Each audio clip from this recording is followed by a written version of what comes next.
yanzu tsakani da Allah kun yi mana adalci kenan, tsakani da Allah ya za ku ɗauko haba da Allah kawalli zo da Allah zo na ma rasa me zan ce kawalli. Me ya faru ne kawata in ke fan kika kira mutum to ba arziki kika gano ba, ina jin ki faɗa min. Wai kin san mene?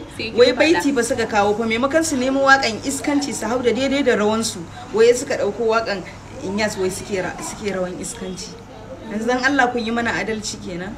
Yi la'ananu kwashe shuba. To ubangiji Allah ya kwashe muku albarka. Ina shiga uku ni dai muna ganin bariki a TikTok.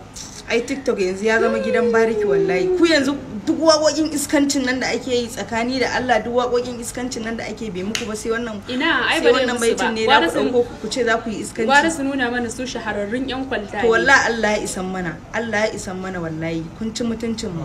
Wallahi Allah ya isan mana. Aha. Allah ya sa mu dace.